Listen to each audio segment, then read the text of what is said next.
A lot of times they're just taking a chef knife and just opening it up, but we wanted to make the packaging a little bit easier for the operator and the end user, which is pretty cool. And don't forget that all of our Piancone and Roma products have 2 cents a pound. Is it PPI? Is that the right, or is it PI? Is it PIP? PIP. It's PIP. It's a 2 cent a pound on all of our branded items.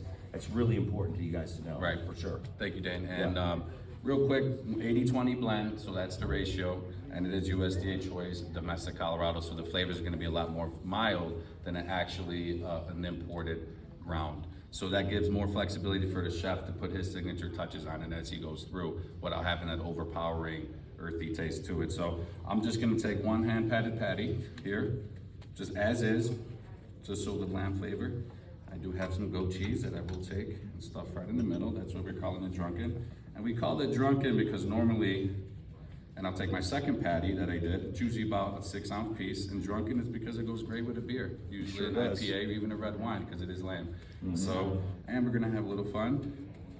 Ready, Dan? Am I lit up here? Yeah, you're lit up. You're hot too, buddy. And I'll tell you what, it was my first day at Catelli Brothers, and I was going to meet Lewis at PFG Miami for my first day, and I'm waiting for him, and I went to this place called Tap House 42, and it was the inspiration for this dish that we're cooking here, where I go in there, and I'm starting with a lamb company after leaving from a broker, and I'm looking, I'm like, drunken goat. I'm like, this is amazing. So they're doing grilled cheese on it, arugula, roasted red peppers, and they're getting $18 for a burger or something like that. It's a little bit more of an expensive protein, and sometimes an end user can even cut it with a little ground beef to cut the cost a little bit. Absolutely. But I think with the less gamey, flavor profile on the Colorado lamb, you don't need to.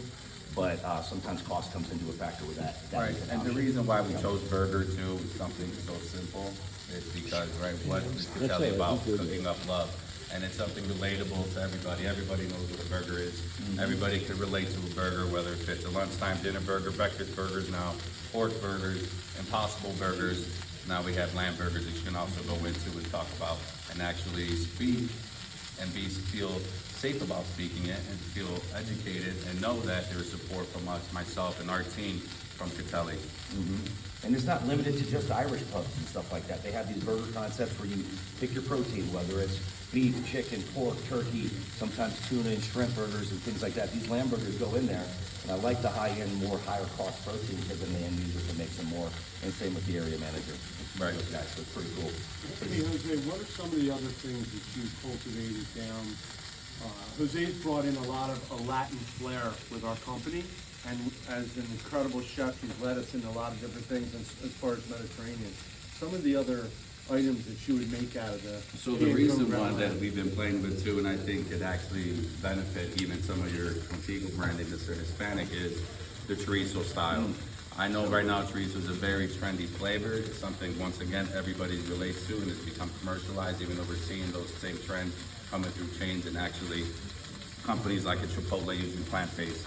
Why not be able to do lamb in that, being halal certified, offering it to that segment too, offering it to higher end customers that are able to do a brunch menu, to have that versatility in their menu. Also, just using it as an alternate to dishes. Like I said, once the meatball's here, it is Italian, usually our meatball mix, a blend. However, if you want to also kick your menu up just one more notch, you have a meatball. And also our pasta. Anything that I'm missing through that we've done? Yeah, it seems like you really covered a lot of it, I mean, it's just a wonderful protein. It's just, people are just, they need to be educated about this stuff. And while this is cooking, I'm gonna just go in here, just so we can grow and flow real easily.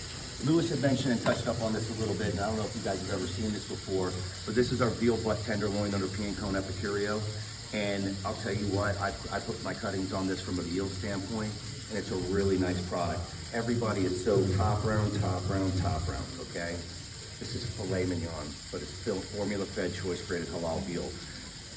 Misconception on veal, these are 6-month animals, okay? 6 months old, they're 550 to 600 pounds, choice-graded, and now everything is halal. This is a great alternative. Now, for instance, I was with Milton or Atlanta. We go in there, US Foods. They're buying a buck tender from under the Production brand. I'm like, okay, let's do a cutting. I opened it up, and there is fat all over this, and it takes the guy 15, 20 minutes to basically clean all the exterior fat, and he's got a pile of waste right here. That's $15 a pound of waste, whatever that's part of the cost. Now, ours have the silver skin on it, so if you think of the butt tender, think of a tenderloin. It's the head of And this is my bartender champion right there. Let me just tell you, Bob's my guy. He just did a ACF meeting, a whole big giant presentation, and he featured this item, and he had it on Facebook. Incredible presentation, and your culinary staff did a great job. But so if you think of the head of the tenderloin, see, here's your head and there's your silver skin. So all you really have to do is remove that silver skin. Now, to make it a little easier, I kind of had the silver taken off. So this is it. So you have two beautiful whole piece muscles here that you can utilize in several different ways. Now, I don't have my boning knife, so just bear with me. This isn't perfect. So now you've got two pieces, right? This, typically a smaller piece, you'll cut into medallions, right? This will be utilized for scallopini, which you'll see over here, like in a Milanese application or veal parm or something of that nature. This is wonderful. Another great way to do it. Here we come to that nice fat piece. You'll take a nice fat, beautiful medallion. Would that be the Chateaubriand? I would call it a chateau. I don't know if that is the exact technical term for that, but look at that beautiful medallion. And this is a wonderful opportunity to include your bay winch shrimp and do something like a mixed grill, or include your peak produce and sit there. The produce is what really makes all this stuff come together. But look at this, there's no waste on this. Now granted, if I didn't want to take the time to clean the silver skin, and I didn't have my knife with me, so we just kind of cleaned it ahead of time. 99% yield. And when you're going up against the competition, I think that's important, because Lewis, he's insane. It has to be so trimmed, it has to be so perfect, and if it's not going in the box. It's definitely not going in the pan cone. So as he's going over here, so let's take a look at this. So, Jose, show him how easy it is. Why don't we blaze a couple of these up and pound them up and see how we can do this here. Okay. Typically, just like any burger, when you're going back to the lamb, We've got a mixed grill. We got some of your shrimp in here. You got your fillet. Really looks nice. You know what I mean? And it's just a really good way to utilize some of your other private label brands. And this is also utilized with the blood tender. And we're gonna be eating some of this here in a little bit as well. A nice Parmesan breading on here. We pound it out really nice. And then we're gonna cook some piccata up here in a second as well, guys. When you're pounding, typically you want to use the flat end. You never want to use with the cheese or the grated one, because it'll rip up the meat. And then you want to let the mallet do the work, and you're simply just going to let pound, and you're going to pull out, almost like if you're pulling the flesh out from the middle. And you circulate, keep going around the meat. Now remember, this is tenderloin, okay? Everybody likes the top round, and the top round really works really well. But again, the tenderloin aspect of it, I think it just is a really nice product. And again, $2.70 a pound, that's expensive. And there's never really ever any supply issues on this. Whereas on a top round, it's the largest muscle. Getting close to Christmas time, everybody's buying all these top rounds up. It starts to get a little bit tight in supply. I push people on this. So Bob Brent, we can find 50, 60 cases a week of this. We own Hilton Head Island because all the top Italian restaurants are buying this. 50, 60 cases a week at $13.25 a pound versus $16.95 on top round. And I do believe that we're looking at this summer, because I want all of you guys to just remember, if you're not stocking this, please call me if you're in the Southeast. Let's figure out a way that we can cut it in front of the executive team. Let's work together on this, because I really feel it's just a wonderful thing. The other thing about this product is any of these products, the ground lamb is stocked frozen, but this product can be stocked frozen as well. Just put it in room temperature water, and it will defrost in 20, 30 minutes as the day we cut it fresh and back in the field. So don't get intimidated because it's when I put it in the freezer. I do it every day on everything. So this is so easy to do. Veal piccata, my personal favorite. A little bit of flour. You guys can't forget your salt and pepper, right? Get that thing going. I think that might be a little too hot here. Let's bring it down. All right. And this is a delicate piece of meat here, guys. I mean, it's a fillet, okay? Now what I like to do, and this is the trick, salt and pepper like that, boom, go there, right? You get it going, okay? Like 5 ingredients in this stuff. You gotta do the salt and pepper, I think it's super important. You just do a very, very light sear on here with a little oil. That is hot as heck right there. Be careful of that, very hot, okay?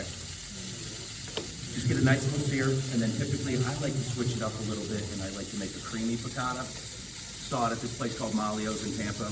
He's a really cool guy. We've had the business on and off. I'm always trying to get Derek back on. And quite frankly, maybe me and you have to go have lunch there so we can get Derek back online. A quick little easy, here we got some nice white wine. All right, keep that going. Yeah, Can you tell them how easy it is to cook instead of this? A lot of people think that when they're cooking veal, they're trying to get the coloring out. Veal is a real tender piece of meat. So in a veal cutlet, it's really a minute and a half on each side. And a veal chop, Quickly, very quickly. real simple and sweet. You don't want it, you want to sear it, finish it off in the oven or grill it, but you don't want to kill it. So basically, all this is lemon juice, white wine, okay? Some butter, right? And don't forget my favorite, and this is a trick that I learned from this old Italian guy. You take it, you squeeze it. Squeeze it a little bit, like get some of that flavor out there. And you know what? You can't have enough capers in my opinion. You gotta get some capers in there. Lemon, butter, wine. And you know what I always like to do to kind of pick it out because I can't help it. A little bit of heavy cream. Okay? So we got that going on, right? This is so easy to make. Very classic. You know, and just take your time on it. Let it cook down. You gotta just take your time. It's gonna cook itself, okay? But this is one of the most common ways to eat veal. Veal piccata on every Italian menu. It's usually veal parm 1, veal piccata 2. I was gonna do a saltimbocca, but we're kind of touch for time here. I was gonna actually get to take the rest of this, right? I butterfly it out, pound it, fill it with fresh spinach that's been cooked down, a little Asiago cheese, you wrap it with prosciutto, and it's like my take with like a saltimbocca. It's freaking awesome, man. This is going, man. I mean, and this is just about done. While he finishes that up, I'll go ahead and plate the burger. Yeah, We do get it have going. some sample burgers coming out of the Drunken Goat. And it's called the Drunken Goat, 1, because you would like to drink it with a cocktail or wine here. And 2, the Goat is the greatest of all time lamb burger created by Mr. Dane Hultgren himself. Oh, come on. It was cap 42. There we go. I plagiarized it, but So quick thing, so lamb cooking burgers, you can't cook it to a medium rare, it can be cooked up to temp, but normally cooking it to 165 is okay, similar to a rib chop, you can't have it in the medium rare. So as this finishes, all I'm gonna do is this basically make my burger. So we got our lettuce, tomato, onion, and we're gonna take our arugula and roasted red pepper right over the top.